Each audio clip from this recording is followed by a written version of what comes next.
Hai semuanya, balik lagi sama Calon Sarjana. Di ruang kelas, biasanya siapa sih yang pegang kendali? Guru kan? Mereka yang memberi nilai, mereka yang memberi hukuman, mereka yang juga punya kuasa. Sebuah dinamika yang sudah kita kenal ya sejak SD. Tapi, gimana kalau situasinya tuh terbalik 180 derajat, dimana justru nih sang murid yang punya kekuatan untuk mengirim gurunya ke balik jeruji besi. Mau tau gak kisah lengkapnya? Hai, aku Jenny, yuk kita bahas. Nomor 9. Dylan Dukes. Udah jadi rahasia umum ya, kalau tiap sekolah itu biasanya pasti ada guru yang punya anak favorit, entah karena mereka tuh cakep, penurut, ataupun pinter. Ya sebenarnya sih perilaku kayak gini nggak baik ya untuk dicontoh sama guru-guru lain, tapi menurut aku di tiap sekolah pasti ada lah ya. Ya guru kan juga manusia soalnya. Nah tapi dalam kasusnya Dylan Dukes, yaitu seorang guru musik dari South Carolina, Amerika, menurut aku sih ini udah berlebihan teman-teman. Kenapa? Karena dia tuh kepincut sama bocah berumur 11 tahun yang bernama Olivia Williams. Awalnya di kelas tuh dia kelihatan lebih sering muji Olivia dibandingkan anak-anak lainnya. Terus suka ngajarin lebih intens gitu ya.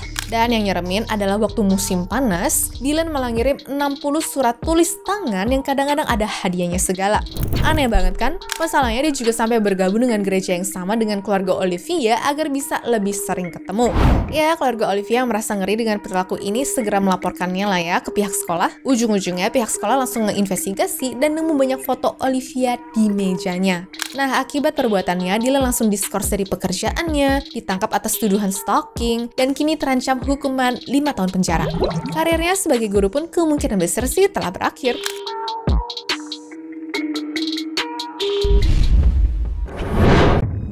Nomor 8. Angie Flores.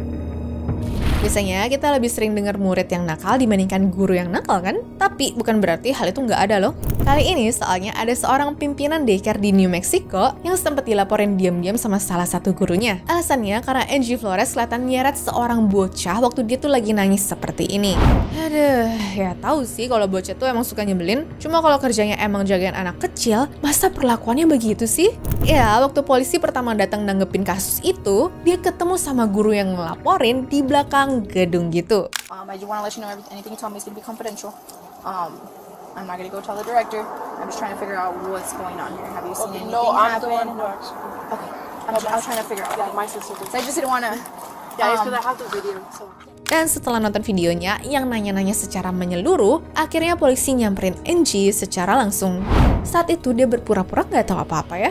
Dirinya tuh bahkan berbohong dengan mengatakan bahwa staf itu sama sekali tidak boleh menyentuh anak-anak dan dia justru menasihati orang tua agar tidak memukul anak mereka. Okay. Do you guys like discipline them in any form? We can't discipline them. No. All we can do is talk to the parent. Okay. And then it's up to the parent. If the Oh. parent, So you guys are not allowed to touch them at all. Just no, and we tell the parent that really spanking doesn't work because if he grabbed that kid at 9 in the morning, by the time you get him home and spank him, he doesn't know.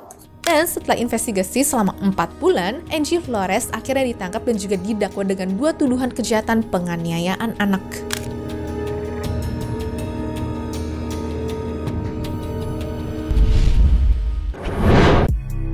Nomor 7. Alyssa McCammon. Kalau ngeliat pertama kali mungkin kalian merasa Alyssa McCammon adalah guru baik yang bisa diandalkan ya.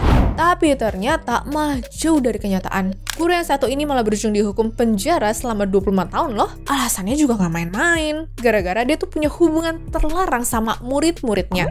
Dia suka ngajak main bareng, follow-followan di sosmed, bahkan suka chat hal yang gak senonoh ya. Ya namanya juga bocah, mereka itu awalnya gak tahu kalau hal itu gak boleh dilakuin sama orang dewasa. Untungnya ada satu bocah yang ngadu ke keluarganya, di mana akhirnya kasus ini jadi diinvestigasi sama pihak sekolah dan bahkan melibatkan polisi. Perlahan-lahan mulai banyak lah tuh laporan bermunculan, bahkan total anak yang dideketin tahu nggak berapa? 21 bocah, coba bayangin. Mereka semua itu umurnya 12-17 tahun ya. Gak cukup sampai di situ teman-teman. Ternyata Alyssa hamil dan juga bapaknya adalah salah satu anak yang diajar yang umurnya tuh baru berusia 12 tahun. Dan pada akhirnya Alyssa berujung dihukum 25 tahun penjara karena mengaku bersalah atas beberapa tuduhan. Lalu izin mengajarnya pun dicabut dan anaknya yang dilahirkan itu juga diasuh sama keluarga sang korban.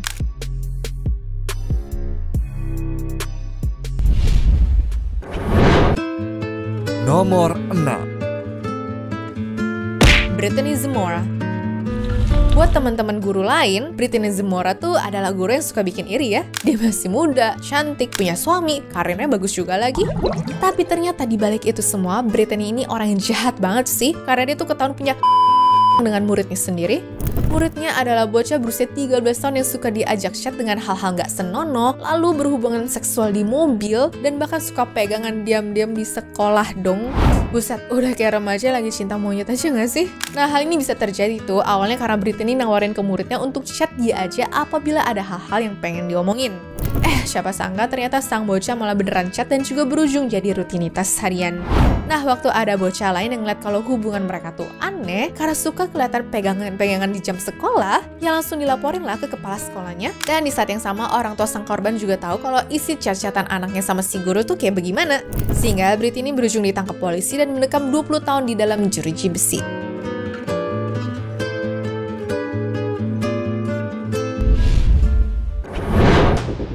Nomor 5. Carly Anderson. Berawal jadi seorang guru, mendadak Carly Anderson berubah jadi terdakwa dan masuk berita nasional segala loh. Jadi, karir guru dari Florida ini langsung tamat setelah dia ikut pesta yang diadakan di rumah Elizabeth Hill Brodingan, yaitu kepala sekolahnya, dan isinya bukan orang dewasa seumuran dia, tapi 200 bocah yang di bawah umur semua. Gila kan? Sebagai seorang guru dan juga kepala sekolah, mereka yang seharusnya melarang dan juga mengedukasi bahaya alkohol, justru memberi contoh buruk dengan memfasilitasi pesta tersebut. Ya pantas saja dong orang tuanya tuh pada ngamuk. Saat polisi datang untuk membubarkan pesta, Carly yang diduga mabuk ini malah ngata-ngatain dan juga berdebat dengan petugasnya. Teacher Carly Anderson from Cocoa Beach, Florida, slurs her words and swears at police right before they arrest her. I was here hanging out at this party. I mean, what the... Bahkan dia sempat menghalangi tim medis yang mau menolong seorang anak yang sakit akibat alkohol itu. Nah, ujung-ujungnya Carly dijatuhi beberapa dakwaan dengan hukuman berupa masa percobaan, pelayanan masyarakat, dan juga denda sekitar 8 juta rupiah.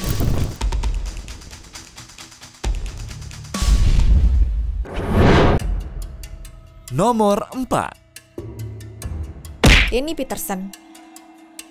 Jadi guru emang harus bijak dan tegas, terutama waktu ngadepin murid remaja ya. Tapi yang dilakuin guru olahraga bernama Danny Peterson dari salah satu sekolah di Illinois, Amerika ini, wah udah keterlaluan sih. Jadi hari itu seharusnya ada kelas renang, namun ada murid cewek yaitu Sandra Garcia yang menolak masuk kolam karena gak mau rambutnya basah. Nah, bukannya negur atau ngasih tahu baik-baik, si Pak Denny ini malah nyeret paksa ke rambutnya untuk dimasukin ke kolam itu. Untungnya, salah satu teman sekelasnya merekam seluruh kejadian brutal ini ya. Akibat perbuatannya, siswi itu tuh mengalami luka-luka, sedangkan Danny Peterson pun langsung diskors, ditangkap, dan didakwa melakukan kekerasan pada anak. Ya, pada akhirnya pun dirinya dihukum 10 hari penjara serta 3 tahun masa percobaan.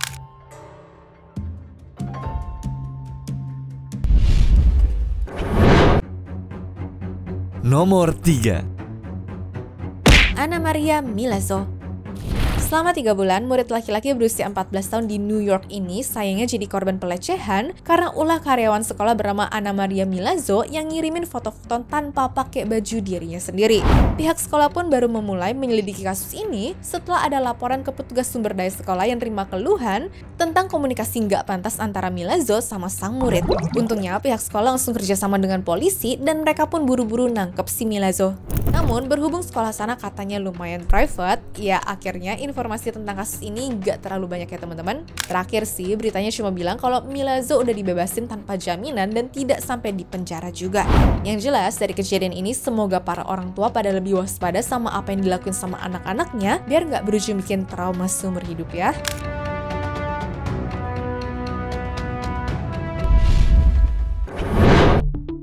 Nomor 2. Shadashan Asher. Menjadi seorang guru pengganti, Shadashan Asher ternyata bukan bawa kenang-kenangan indah untuk muridnya, tapi malah bikin mereka trauma seumur hidup. Soalnya selama 3 bulan di sana, sosok guru yang kalem ini ngelakuin hal tidak senonoh ke muridnya. Bukan cuma 1 ataupun 2, tapi waktu kasusnya mulai diinvestigasi polisi, seenggaknya ada 6 anak di bawah umur yang menjadi korbannya loh. Jadi ceritanya, kasus ini terungkap di tanggal 21 Februari 2019, di mana bocah berusia 7 tahun pulang dalam keadaan nangis dan bilang ke orang tuanya kalau gurunya yang baru berusia 19 tahun itu ke area private-nya. Bahkan dia mengaku dipegang 2 kali selama kelas dan si guru juga megang murid yang lain. Dari sini polisi langsung datang ke rumah Asher dan waktu interogasi dia tuh malah nangis serta meminta maaf berulang-ulang kali.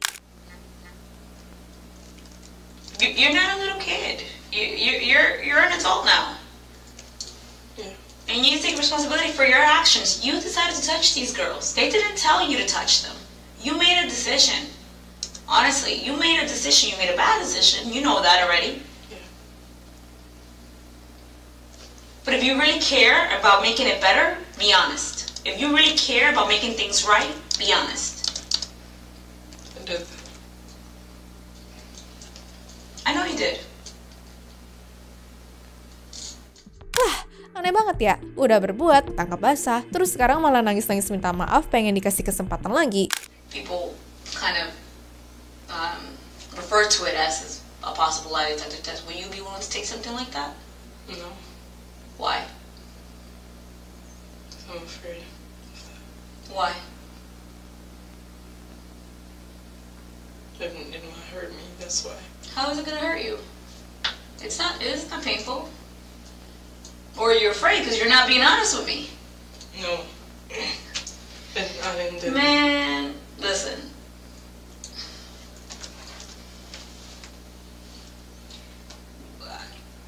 I don't understand why you cooperated with me. I know I'm gonna find out a whole lot more. Now I'm scared about what I'm gonna find out because you're not being honest with me. We keep on going back and forth.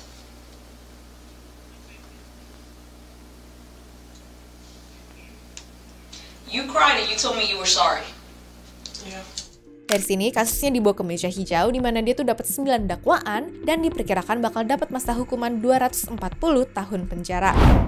Ya bagus deh, sengaja dia nggak bisa nyakitin anak lain kan?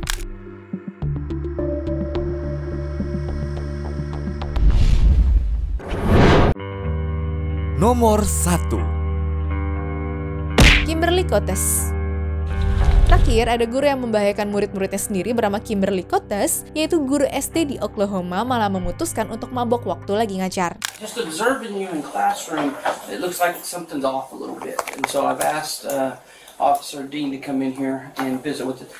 Have you taken anything that's, do you have a prescription for anything that maybe you have taken today that just seems like you're not the same person that I talked to this morning?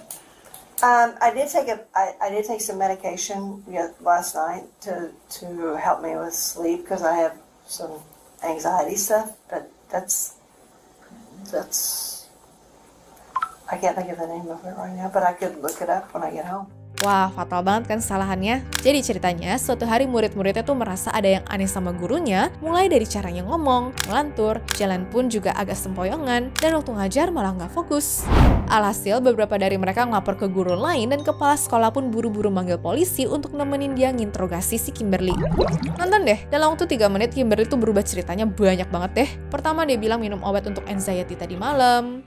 I did take some medication last night to help me with sleep because I have some anxiety stuff. Terus dia bilang minum subuh. Well, I took one last night and then I took one this morning because my anxiety was really bad. Dan terakhir dia bilang dia tuh minum sebelum masuk sekolah. You take it here at school? I took it this morning. While you were here? Yeah, right before I came in, yes. Bahkan waktu ditanya namanya obatnya apa, Kimberly mengaku gak inget sama sekali. Aneh banget kan? Masa obat sepenting itu tuh dilupain sih? Mana waktu polisi makin nanya jam berapa dan juga di mana lokasi dia minum obat, Kimberly makin kelihatan bingung tuh. Well, that's understandable, but so what time did you take it? This morning? Whenever you took it last, what time was that? I'm not really for sure. Malah dia mengaku minum obat yang sudah dimasukin ke dalam kantong alias nggak bawa tempat obatnya sama sekali, di mana hal itu dianggap melanggar hukum karena dikira pengguna obat-obatan terlarang. No, I had one. I took it I put it in my pocket, and then I took it. You put it in your pocket? Yeah. Because I didn't want to bring the whole bottle in. You do know that if it's a narcotic, you have to have it in the bottle, right? Or you can be charged with it? I did not know that. Yeah, it's got to be in the prescription bottle. Berhubung ceritanya tuh berubah terus, akhirnya mereka semua sepakat untuk tes nafas saja ya. Kalian tahu nggak? Hasilnya ternyata 2 kali lipat di atas normal, yang berarti dia tuh sempat minum di sekolah. Dengan hasil kadar alkohol 0,24, harusnya tuh si ibu ngalamin muntah-muntah, buang air besar ataupun mual loh. Tapi dia malah bisa duduk dengan nyaman, berbohong dengan lancar, dan kelihatan nggak kenapa-napa sama sekali ya. Tambah skeptis aja kan polisi sama guru yang lain, mau dikasihanin tapi bohong, gak dikasihanin tapi udah salah. Aduh, sebenarnya pihak sekolah tuh udah ngebolehin dia untuk pulang dulu aja selama dijemput sama suami ataupun temennya. Tapi berhubung dia bilang gak mau ngehubungin siapa-siapa, ujung-ujungnya polisi membawa dia ke kantor polisi dengan kondisi tangan diborgol. Tapi keputusan itu juga diambil setelah kepala sekolah menemukan gelas plastik yang waktu dicium berisi wine di mejanya loh. Menurut kabar terakhir, Kimberly itu dipecat dari pekerjaannya dan didakwa atas tuduhan mabuk di tempat umum, di mana dia datang ke pengadilan pun masih dalam keadaan setengah sadar. Ya, semoga buru-buru tobat deh. Seenggaknya dia tuh perlu rehab dulu ya, baru boleh balik ngajar anak-anak lagi.